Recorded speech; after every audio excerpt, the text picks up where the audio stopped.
you have to make a choice. Spend most of the time in hotels. It's really kind of scary for the whole industry. What? Give me money for free? It makes no sense. If you're a bunch of foreigners, you're trying to start a company in China. You can either be a foreign company doing business in China, or you can local company doing business in the US. But I mean, right now, things change.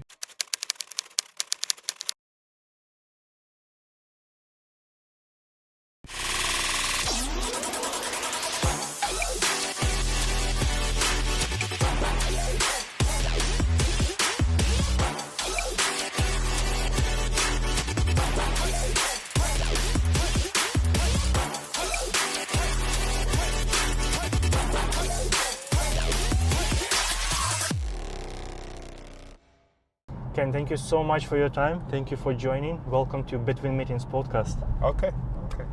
It's a pleasure to have you. Thank you to have me here. When I checked your LinkedIn, I was like really surprised. It happened last year when I was reaching out for Slash event, if you remember. Right. It didn't happen, unfortunately, because of COVID, but hopefully it will happen this year. Next year. Next year. We are still hoping for that. Okay. Yeah, but what was really surprising that when I look at your previous experiences, so one of the experiences stood out.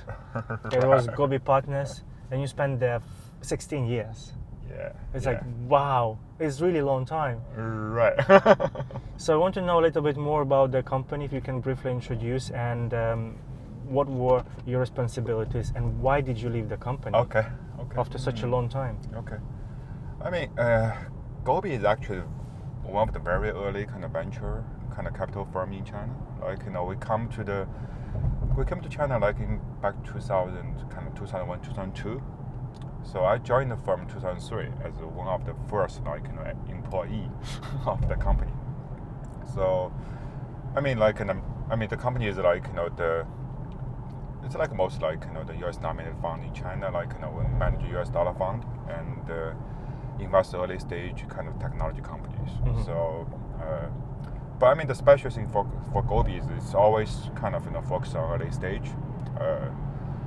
It's still around the market. It's for the 20 years. I mean for most peers they go kind of larger, mm-hmm. because they go late stage or they'll go wide range, right? But Gobi is kind of keep focused on technology and keep early stage.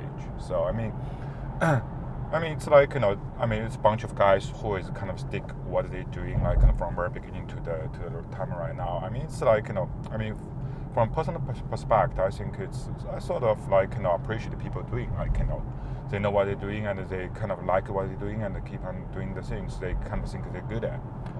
So I was there starting kind of my career actually in between I was in a startup company before, but I go to UK and come back to China. So joined Gobi 2003. So when I started I was an associate in a firm, and in 2000 5 I was promoted to VP, and then in 2007 so I was promoted to partner. I was very young at that time actually. I was late 20s. Did you work hard? Yes. Because the one thing when we talk about later back to 2000 2003, you will find that most of the startup companies actually in Beijing. Mm-hmm. It's until later, Beijing is still Beijing is was keeping to be the one of the most kind of so-called the centralized place for all the startups. So the Gobi is based in Shanghai. So what will happen to my lifestyle is basically I have the weekly meeting with the partners and the colleagues in Monday, and I just wrap up and take my kind of luggage to the airport in the afternoon. Mm-hmm. So come back usually Saturday or Sunday. Mm-hmm. So I was literally spend most of the time in hotels, so in Beijing, and so 2006, 2007. So when the time, the window I become partner is because I told the rest of the partners, so I think we should have a Beijing office, because I live there. And it makes no sense, because if you look at our pipeline, even the portfolio we invested, about 75% is from Beijing. Wow. Okay. So you kind of, most of the things happen in Beijing, but we sit in Shanghai office. So Why? So why are we doing that? And the partner said, I mean, yeah, we should do that, but who should go to Beijing? And I said, I can go. So I going to open a Beijing office. So that's the reason, because I mean, the past like 4 years with the firm, I sort of kind of execute deals and kind of managing the portfolios and also do the industry research. So only thing like partners for me is like I needed to have the so-called operation kind of experience to really become partner and also do the fundraising. So 2007 actually, so I mean it's a good time for me to open the Beijing office and also becoming a partner. Also in 2008, have the firm kind of launch the first R&B fund. So that's the reason I mean I become partner. But I mean work hard, but also I'm lucky actually. But if looking back for the so-called the time frame between 2000 in between 2000 and 2010, I mean the VC is very, very new for China market. I mean even the startup, most of the startups do not know what the venture, how the venture capital really kind of operate. So how to calculate the so-called valuation of my company, how much share I should give, what option I should do, what option plans, how should I kind of make the employees also the key kind of the partners really kind of stick with the company. All these things. Right now, I think most startups have their so-called knowledge base, also an understanding of the whole picture. But back to that time, most people do not have an idea what happened. So one of the fascinating things back to the time is when you find a startup, you're trying to say, I'm going to invest you. So the guys, what? Give me money for free? so I mean, usually always talking about how you build up company, give the shares. Also back to that time, because we are startup fund, right? So you have to build the not really we call it VIE structure right now. Back to all the time, it's called CINA structure, because the company CINA is sort of use that structure to bypass the foreign investing to the China. So all the people said you have to go and build an overseas kind of BVI, Cayman. So nobody even know where Cayman is. So when I talk to them, build a Cayman company? What Cayman? is it kind of a real place in the earth or something like that? So, but I mean, it's it's a fully new market. So I mean, the market is going to be educated. I mean, the good thing, the luxury is you have enough time to really do the so-called deep dive study into the company. That's the first thing. The second thing is basically you really can pick up the so-called the good companies you want to invest in. So because there's not so much competition in the VC kind of world. You look at right now. Of course last year, these 2 years, the landscape will be changed, but still you see there's kind of huge amount of capital in the market, right? So the VC become very, very competitive kind of sectors. So I'm sort of say I'm working hard. I think it's more lucky, back to all the time, It was exciting time. Yeah. So why did you leave the company? What did you feel about after 16 years of working there? That's a huge question. People. Most people ask me, I'm trying to figure out a great answer, but I still do not have the great answer. But the thing is, I do not know most people how familiar with the venture world, right? When you get to a firm, the firm is literally like a person, right? So when you first kind of get in the firm, it's like a baby, or kind of like a toddler, or just preschool things. So the guy has no character, he's learning to everything and he's trying to grow up. But when you hit 10 years or 15 years, for the company it's more like a grow up. It's if you compare to a person, it's in the 40 or kind of 50, whatever. Not that old, but it's mature like that. So all the characters, all the mindsets, and everything is being settled. You can't really change it. Even you want to change it, you will find it's very tough, right? So people 40s want to change their life habit. It's it's a big breakthrough, right? But for the young kids, for the 20s, like teenagers, they change their habit every couple of months, right? So for me, it's same. When when I hit like the period I stayed with for more than 10 years, I mean the thing sort of make me kind of knock myself is like so first of thing like what I learned from the company, like what I learned from the environment. Of course I'm still learning, like because the company is going to make an adjustment like according to market, right, to make better strategy and facing the different kind of entrepreneurs, different kind of investor LPs. But I mean still like for me like I mean it's sort of become a more routine work. So I know the LPs, I know the startups, and I know all styles, like how to interact with the people, like and how shall I react to certain deals in Gobi way, right? So the second is so how big is the contribution from my side to the company, right? So how is my contribution make the company keep growing? So I mean the second question is making me sort of a little bit kind of confused, because when you get a certain stage, right, so you become a more so-called operation side of people. So what you do is like you engage with the LPs, you kind of do the portfolio management, like do a lot of back office stuff and so-called middle kind of stage and stuff. But from deal side, because you're so kind of bundled or kind of so suffocated with those kind of routine things, you actually do not have a lot of time to spend with the kind of the front line. And also like the other things like when the company become bigger, grow bigger, like you have young generation come up, right? So they will want to have their career path, like VP partners. But I mean for certain firms, they have limited kind of spot for the partners. But of course, like if you look recently, kind of VC kind of industry, especially in the US, things getting changed. Like for example, Anderson Horowitz is like tons of partners, right? But still for benchmark, you have like less than 10 partners. So I mean, if you're looking kind of firm like assets to manage, like the company they invest every year, so you will realize they don't need so many partners. So what is so many partners for, right? Of course, like partners want to share the whole kind of pie, right?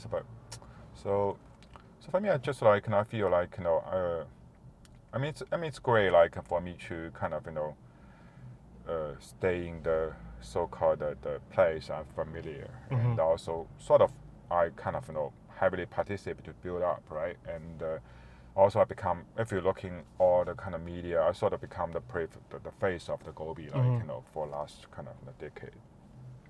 But for me, I think like I'm just like a lot of people said you should out of comfort zone. Right? For me, I mean it's also the similar stuff. Like I'm trying to get out of comfort zone, especially like in 2017, like my first kids was like coming to world, like as a baby, like and a lady and 5 years old already. I mean time flies.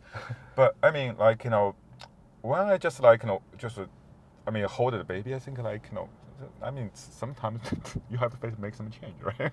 Right? Because you're seeing something really new, like you feel like I mean it's sort of time to make change. I mean it's just like the voice in my mind, and also like when I come back, like my wife like said like maybe we should make some change, like because both on the so-called our family life kind of style, and also like because we're Christian on the church side, like we're doing some changes as well. So I mean 2019 is a big change for all my life and the family's life. So I sort of make a decision to make some change. Okay. So I mean that's more like a personal reason I leave the firm, but I mean I'm not saying just I still like if I can imagine if with Gobi right now, I'm still very happy man actually. So but I mean kind of for me I mean for most of people I think like in certain kind of time frame, I mean maybe the best thing for you to really to make more contribution or to make more so-called make more useful things, right? You have to change your environment. I mean that's not only that's not because of the other side. It's most of you because you want to sit into a new chair to make new action and to really make yourself like trying to break through into the new era. I mean, that's the thing from my side. This is the good way to put it. Yeah. So now you have a new chapter of your life. So now it's a new company. Right, you right. started right back when the COVID started. And that's Right. something actually very interesting, right? Yeah. Is it a coincidence or this is the plan? What happened? Why did you start taking care of a new company right? I mean, it's not planned. Okay, it's not Believe me, it's not planned. Good. Okay. So I mean, like I still can remember, like when actually when the COVID kind of outbreak break out, I was kind of spending vacation with my family in Australia. So my wife is like keep changing our schedule, like because she didn't want to get back, like because most of the friends just like told us not get back, especially not the local friends. All the friends in Australia said they should not go back. It's too dangerous, like especially have young kids, like it's not good for you. So I mean, like it's not planned, but I mean, for me, like just said, like just getting into the new things. I mean, environment will be tough. Like, if you're looking back to the couple of years, I mean, generally speaking, like, we're in a very different world, like, right, for the past. Yep. So, I mean, like, sometimes you will find, like, when you want to make change, the things usually not getting so smooth as you expected, right? I mean, so that's part of the things of changing, like, of so-called you get out of comfort zone. I mean, like the environment, like also like the creator, like will do something, make you feel, yeah. I mean, like it's really changed, right? It's you have to out of the comfort zone, like go to the so-called the other extreme, like the other extreme, like it's very very different from what you expected. But I mean, the COVID, hit us, like I didn't plan it, but I mean, it's really bring a lot of trouble because the first half year, I mean, you can't travel. For most of venture capitalists, I mean, one of the lifestyle is like travel, right? So you go to meet the companies, right? You go to meet the kind of see the kind of products. But I mean, the first half of 2020, like nobody travels, right? So yeah. I mean, so very slow. Like I'm not saying it's totally better things, but because when you just get started, it's kind of slow. It's also good, right? Because you get more time to think, to really kind of make that adjustment. But also like it's make you feel kind of sort of a little bit kind of anxious because you don't really know when the things can get better. If that keep going on, like means literally you can't do anything, right? So the change make you out of kind of industry. So I mean, that's the things you never really want, right? So I mean, so that's what happened in 2020 actually. So that was your personal feeling, right, about all this big change, which is COVID. So how about the whole startup ecosystem? What happened in China? Is it dramatically changed? What industries are trending now? Which direction it goes? Because I feel like the whole ecosystem is really quiet. From what I see, there are not many conferences happening, not many exchange right on the big stage where big tech companies sharing and the smaller ones learning. So I feel, and also people, because again they're anxious and they don't know what will happen next. So uncertainty in the air. So they don't want actually to start something new. They probably just stick to something that they already have. But that's again from my point of view. That's what I see talking to people and communicating with startups. But from your point of view, what's happening in the whole ecosystem? If you bring up some numbers, is it growing or it's growing in specific sectors only? Right. I mean, generally speaking, I mean it's between 2020 to now. I mean the market changed, like I mean they have certain waves, like in the whole environment. The first is when COVID just hit, like people just feel, just like panic, right? Most people feel panic because I mean the whole lockdown, like both in China and the US, right, or the world war, and things get really scary. But after half years, actually, I mean the local environment sort of getting kind of more kind of comfortable, right? Because I mean, like, seems like government takes some of the kind of so-called special policy, and generally can control the virus get really spread. So I mean the whole market actually is coming back at that time.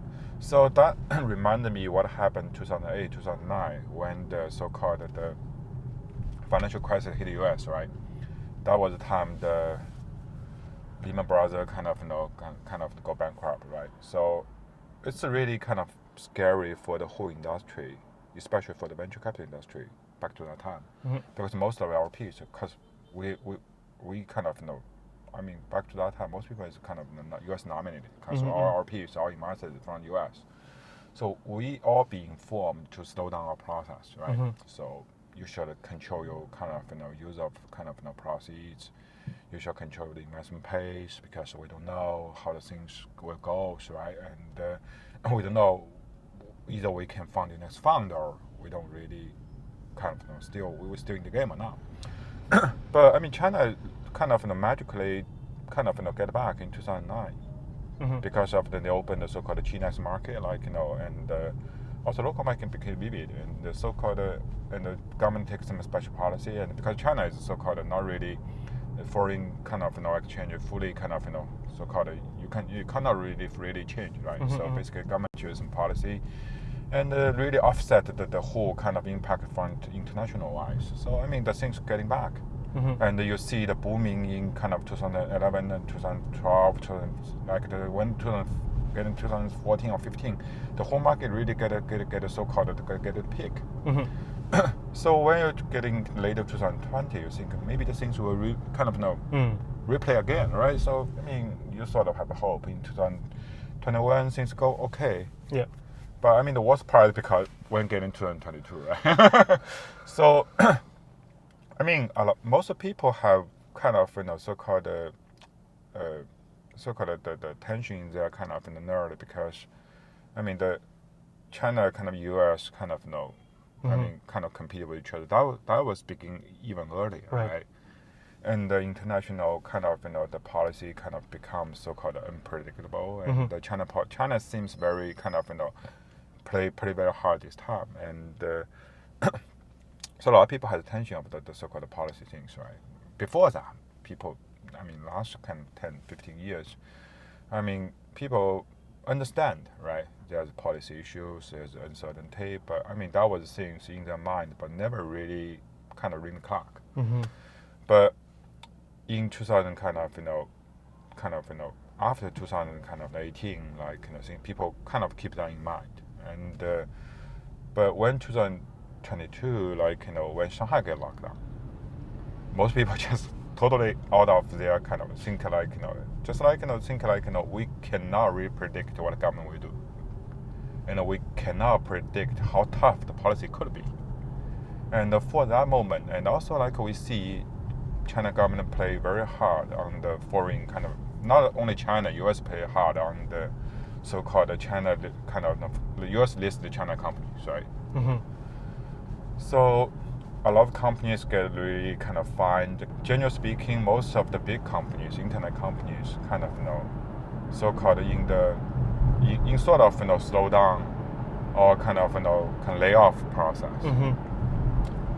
So I mean these two, I mean the special policy for the kind of so-called general social perspective, and the special policy for the startup ecosystem, make a lot of people really kind of worried what will happen next. And of course, it's not good time for a startup company, because most investors free out quite well, because most people have money, is worried about they will get a kind of so-called cut or whatever, or fined by the government.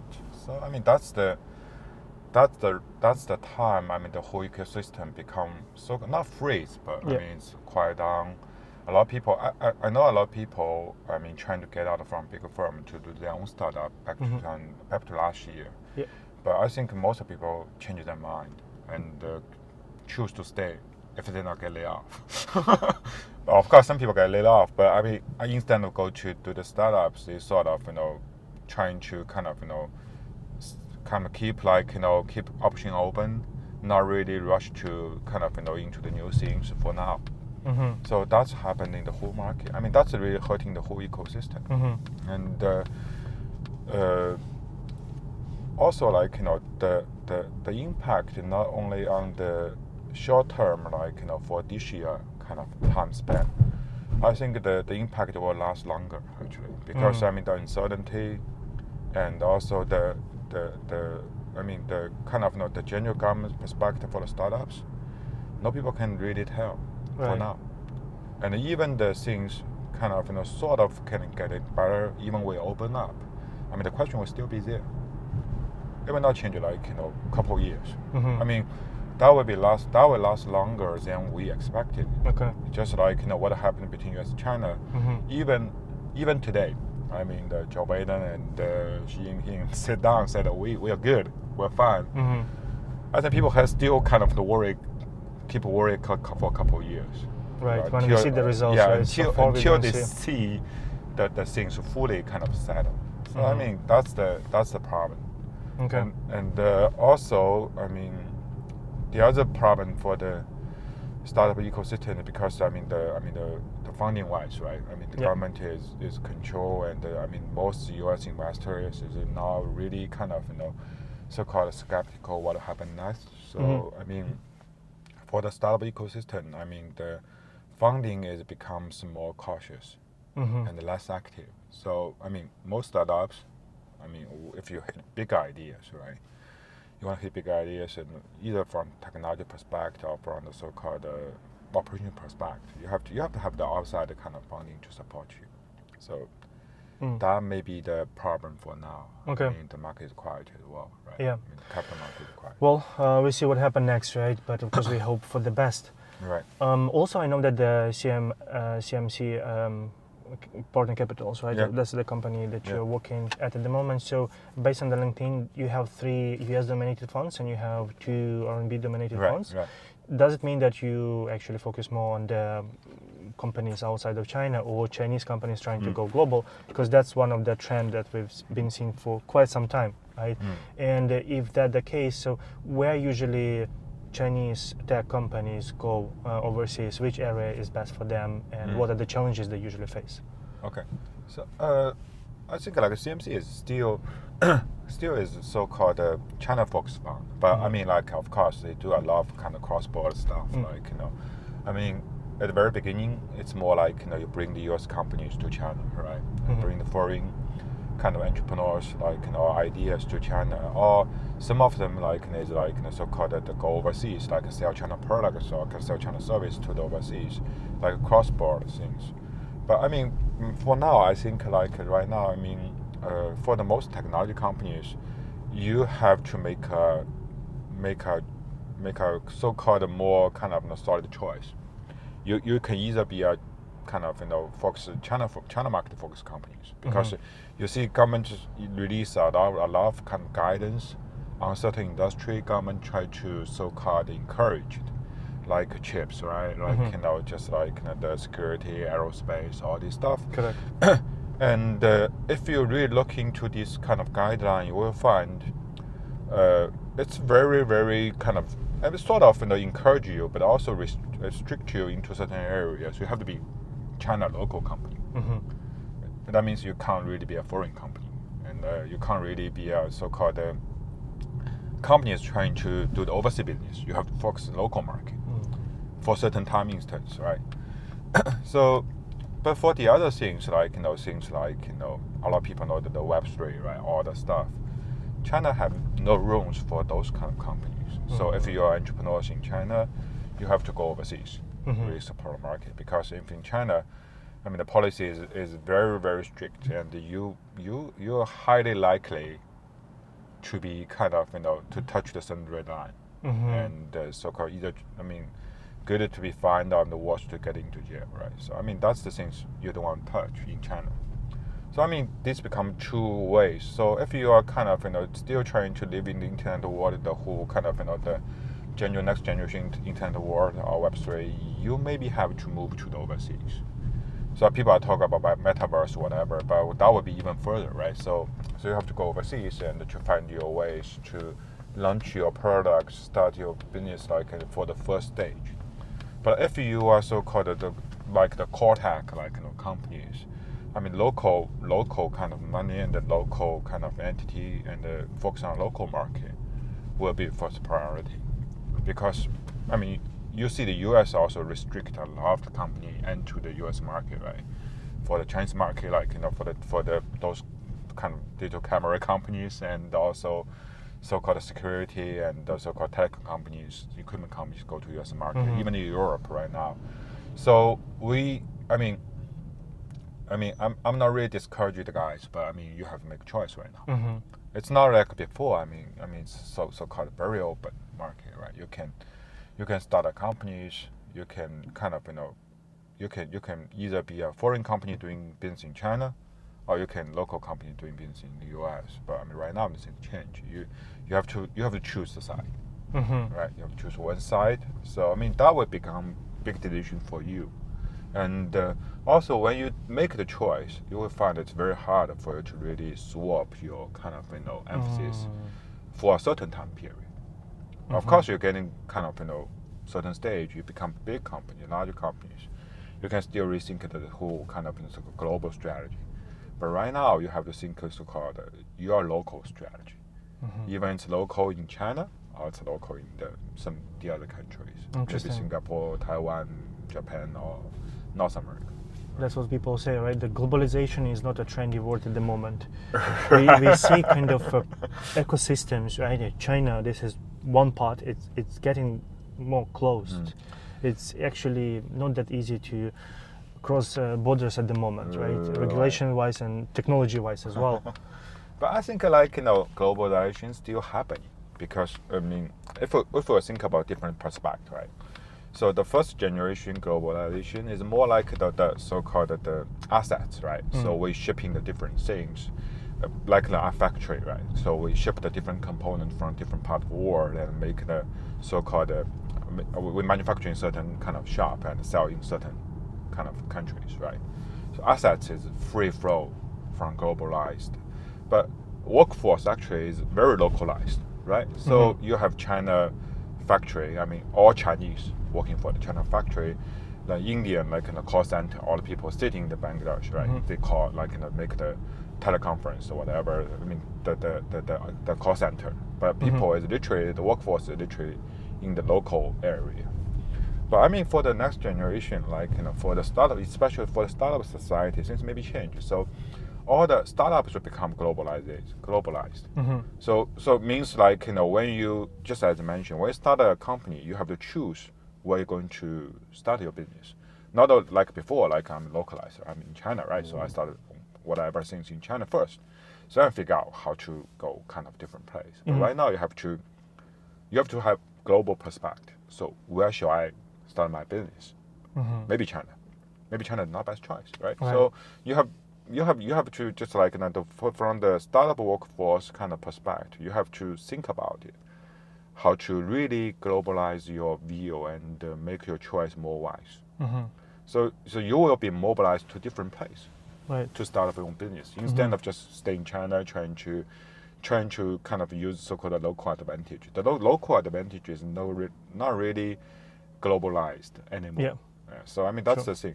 So but I mean still, like, if you look back 20 years, right? So I mean, of course, US has tons of, like, so-called the core tech kind of talents, like AI, whatever, and Taiwan, the kind of just like Japan have a lot of chips, like manufacturing kind of talents.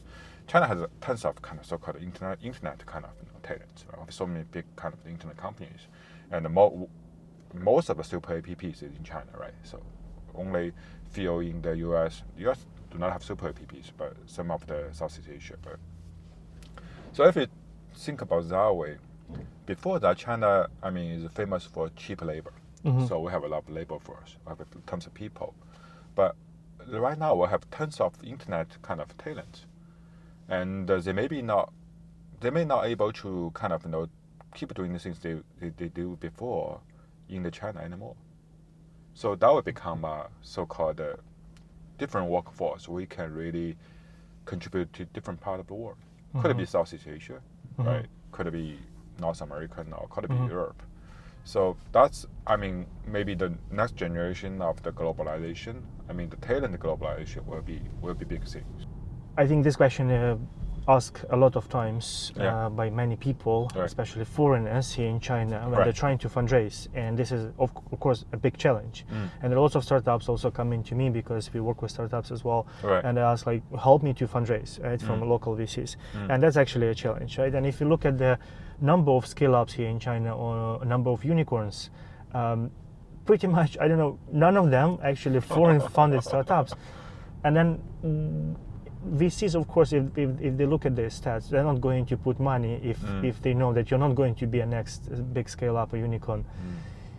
So from your point of view, what's happening in the market, and what would be your advice to foreign startups if they still want to build something in China? I think like one of the things, like, of course, the key things is still you have to be better localized, right? So that's the things very important. Also, like, as I mentioned, I mean, also depend on, like, whether your market fully focused on China, or it's like so-called you only leverage China certain resource to do business in the other area, right? That's the because we're back to Gobi, we invest a company called Lingtu. It's actually an Australian company. Yeah. But they sort of leverage the bigger China kind of so-called export market, and also the China so-called overseas the 出海的 the players, and also the big manufacturer like in China, Shenzhen, whatever. So they build up so-called the so-called the payment kind of the collection system, whatever, for the people doing business in overseas. So lower the barrier for the so-called the financial kind of compliance and also the cost. So I mean, for the foreign company, first of all, like, so what you want to leverage in China is very important. So that's the first thing. The second thing is that, like, you have to be channelized, right? You have to have the so-called local team and the local partners to work with you, right? You can't really. I mean, that doesn't make no sense if you're a bunch of foreigners, you're trying to start a company in China. So why do you want to do that, right? so you can bet off to start a company in your local place and just hire local kind of GM, do whatever you want, right? So that must be because you want to really kind of mingle into the local environment. So that's a part of the thing. You have to have some local face and local kind of brains in your team. So really make the blending. So, and also, it's the same thing for the local companies go to overseas, right? You see all these big companies go to overseas. They don't really just move the local people to the overseas. They hire the foreign people, right? And they mingle the teams. That's very important. So you make yourself a local company, right? That's the second thing. The third thing is, I think, they totally depend on, like, your skill set and the so-called your big ideas, and also your China resource, how to build a so-called the viable story for the local VCs. So my suggestion is, of course, a lot of the VCs is very quiet right now, and the US VC is not really kind of doing a lot of stuff. But when the core tech hit the market, people certainly realize, I mean, a lot of core tech talent actually is foreigners. Either foreigners or the guys living in the overseas for a long while, because they've been educated there, they've been trained there, and they've been kind of grown up there. Just, I mean, the career path wise. So I mean, that's actually sort of a good thing if you really think about it. So as a foreigner, if you really have the so-called the right skill set, you can really tell better stories than the fully local players, right? I mean, we are in a very, very kind of special kind of stage talk about these questions, right? Because before that, a lot of VCs focus on two things. One is TMT, right? Internet, all this stuff, and also so-called the commercial kind of retail. Of course, those things, local people have a lot of advantage, right? You think about it, right? I mean, because the games, the whole game is quite different from here and from overseas, right? So internet kind of so-called the compliance policies and the way you kind of engage users is very different from here to the US and to the Europe. And China has a very special market, like a big market, special user group, right? Special way of doing the so-called business. So foreigners certainly have no advantage. And the retail, of course, the other things, like a lot of people been here for like 10, 20, kind of 30 years already been in the market. So, I mean, foreigner, I mean, of course, most people can only live in the tier 1 or big tier 2 cities. You can't really go to tier 3, 4 cities, right? But right now it's changed. I think technology-wise, I mean, the difference, I mean, the key skill set has changed. So I think it's good time actually for the so-called foreign kind of startup entrepreneurs really to start a business in China and try to get fundraising. But of course, you have the local guys. I mean, that's my kind of take for the whole kind of understanding the market, local team, right? Localization is the key, and that's probably there is still chance to build something. Right. Interesting. But I think the chance, I mean, it's higher actually. It's better than last kind of 10 or 15 years, I think. But I mean, if you really look back, if you take our kind of view back to kind of 2000 years, right? Most people founding the team, like founding the guys, is returnees, right? Correct. Those guys like just like doing their master and graduate in Stanford, or kind of in the kind of Cornell, whatever, right? So, and also a lot of foreigner back to that time actually funding the internet companies. If you're really looking back to that time, right? So the first batch actually Hanchi people, like Taiwanese people, they're actually leading the first tide of the whole internet. But afterwards, like China people getting smarter, so taking the whole market up, right? So I mean that's the after 2008, 2010. So if you really think about it, for the foreign kind of entrepreneurs, for the foreign kind of startups, I mean, it's a good time right now. We're in the similar situation back to 2000, but in the different kind of sectors. Perfect. Thank you so much, Ken, for this interview, for lots of insights, sharings. It's really interesting, and we do hope that the market will recover soon, and there will be lots of opportunities for startups, for new businesses, and for innovation and technology to keep growing and disrupting industries. Right, sure. We're all looking forward to that, right? So.